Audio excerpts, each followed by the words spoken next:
Hello beautiful people, it's Mai here from Nintendo Life, and today we're reviewing Fatal Frame 2 Crimson Butterfly Remake on the Nintendo Switch 2. This review was originally written by the wonderful Mitch Vogel and made into a video by yours truly. Now before we get started with the review, I should note that the game does include flashing lights thanks to the use of the camera obscura. You can turn the flash down in the game settings, however not completely off. So for the sake of the video and for those who are sensitive to flashing lights, I've edited out the flashes as much as I possibly can. Now, without further ado, let's get stuck in.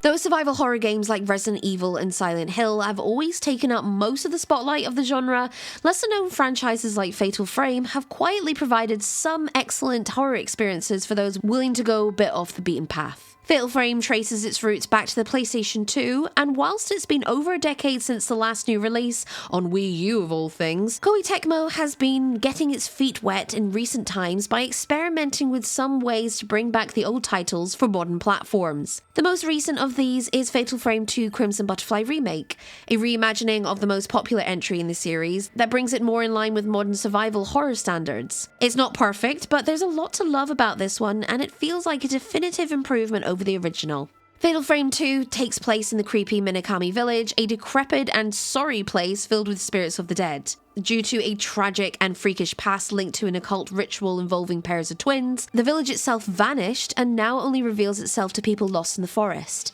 Enter twin sisters Mio and Mayo Amakura, the latter of which you spend much of the game chasing and tracking through the haunted ruins. As you explore the village, you often come across discarded journals and reports from other victims and past residents, gradually filling you in on the lore and culture of Minakami and what led to its downfall. It's interesting stuff and helps to elevate the setting into being more than just an extended forest haunted house. And though the twin sisters are a little less interesting as protagonists, Mayu especially feels a little more like a walking plot device. They still have just enough depth to them that you at least care somewhat about their plight and remain invested in their desperate struggle for survival. Gameplay follows a traditional survival horror framework in which you navigate maze-like semi-open environments rife with puzzles, collectibles and enemies in equal measure. Story objectives often require thorough exploration of the current area and incentivized backtracking, but you're rarely at a loss of what to do next thanks to smart environment design and helpful signposting on the map. Backtracking is naturally a big part of the experience here, and developers have done a good job of making it rewarding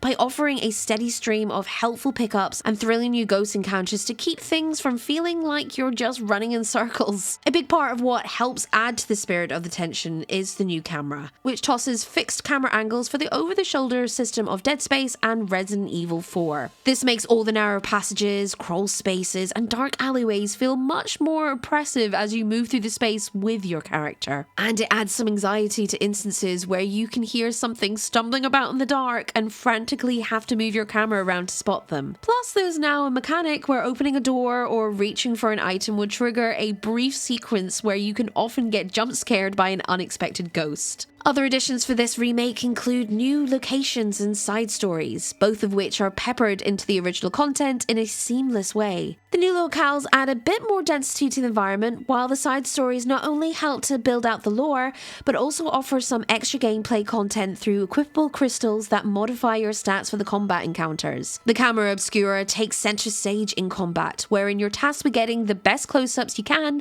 of your ghostly foes to whittle away their health. Every picture you snap will take a chunk out of the spirit's energy, and you'll get more points depending on the quality of the shot composition, including things like how much of the subject is centered, what filter you're using, and the correct depth of the zoom and focus. It'll be tough enough to get the perfect shot even under the best of circumstances, and your foes obviously don't sit around and smile for the camera while they wait for the flash. Combat is thus a tense dance between safely distancing yourself to give you space for another quick shot and dodging their swipes and dives as they do everything in their power to add you to their undead ranks. Amusingly enough, we were vaguely reminded of the Monster Hunter series in terms of how the combat encounters demand careful study of your opponent and their attack animations. It's not enough to merely point and click, you need to keep an eye out for when they do something like teleporting or suddenly turning their head, and have your camera ready to capture the moment when they move into place. There's a bit more of skill element than merely having an eye for photography too. If you wait to snap a picture until the very last second before the ghost strikes, you'll trigger a fatal frame, which acts like a sort of parry in how it stuns the ghosts and opens them up for even more damage. Couple features like this with the inclusion of different film types that all have different reload times and damage outputs, and you'll have a surprisingly deep combat system for a game that ultimately focuses on its atmosphere and tension. Tension quickly gives way to tedium, however, given the relative sponginess of how enemies demonstrate on the base difficulty. The problem here is that your camera simply feels too weak for even the most basic enemy. What begins as a frightening encounter with a ghost who got the jump on you and gave you a good scare quickly becomes a waiting game of ducking the occasional swipe or grab while you wait for your camera to reload or for them to get back into position so you can take another bite out of their health bar. On one hand, enemies that could be dropped with 2 or 3 well-placed snapshots wouldn't pose too much of a threat and thus wouldn't do much to elevate the atmosphere. But on the other, basic enemies that require nearly 10 minutes to wrangle tend to drag down the pacing and make fights feel more like an obligatory slog that you start to avoid out of annoyance rather than fear. Adding fuel to the fire, enemies can now become aggravated at seemingly any time, with the state triggering more often as they lose health. Not only does this turn the ghost red and make it more aggressive, but it also regains a huge chunk of the health you worked down and draws out combat even more. Making upgrades to the camera obscure over time helps to mitigate some of these problems, but the combat never fully clicked for us, even after studying the mechanics and ensuring we were making the most out of our options. The sluggish combat isn't a big enough issue that it completely sinks the game, but it is significant enough that we'd recommend other survival horror remakes over this one first. Visually, Fatal Frame 2 leaves something to be desired, with poor performance marring on otherwise beautiful and atmospheric art style. The biggest offender here is the frame rate, which attempts to keep everything moving at a capped 30 FPS. Though this isn't exclusively a Switch 2 issue, we've heard reports that even the PS5 Pro has a similarly low frame rate. It's still jarring enough that it takes you out of the experience and takes a bit more wind out of the sails of some of the ghost encounters. And while the environments themselves are rich with details and shadows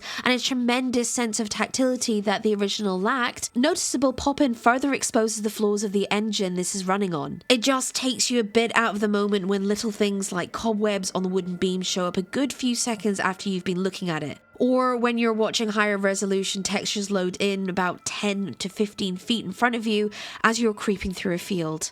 Fatal Frame 2 Crimson Butterfly Remake is a solid but uneven remake that nonetheless stands as a strong reminder of the cool ideas that this franchise brings to the table. To its credit, Fatal Frame 2 very competently executes on the survival horror blueprint. Locales are sufficiently spooky, materials are scarce without feeling too limited, and when you're creeping around environments scouring for health pickups and stashed notes, there's a grand sense of building dread. Unfortunately, this is sometimes rapidly deflated through things like drawn-out enemy encounters and some performance snafus. If you're a fan of the franchise or survival horror in general, we'd give this one a recommendation, because it ultimately hits much more than it misses. For the genre newcomers, we'd first recommend playing any of the Capcom Resident Evils from the past several years, or even something a little more low-key like Signalis or Crow Country, before taking the plunge on this one. Fatal Frame 2 isn't quite the home run some may have hoped for, but it's an overall enjoyable and worthwhile experience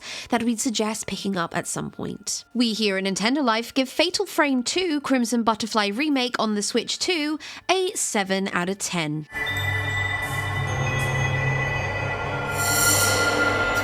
Well, now I suppose it's time for my thoughts. I have yet another game here that I have a bit of a history with. I initially found out about Crimson Butterfly and just the franchise of Project Zero / Fatal Frame about 20 odd years ago. This game in particular was one that I really, really wanted to play, but I don't know if it's because I was too invested in maybe Silent Hill 2 or 3, or maybe even the Resident Evil series at the time. So why I didn't play it, I just can't answer you there.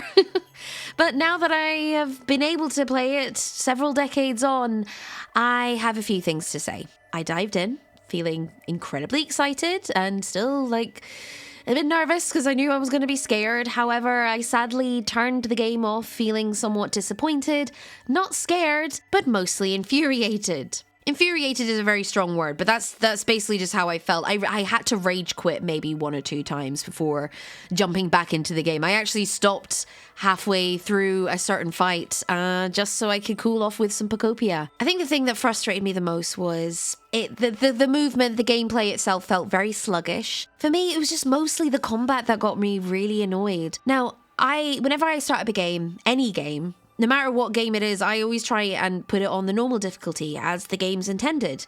And if I feel like that's too easy, then, I ramp it up. However, with this, I didn't find normal difficult. I just decided to put story mode on just so I could kind of get through the game, so I wouldn't be struggling. However, in story mode, combat was it felt impossible.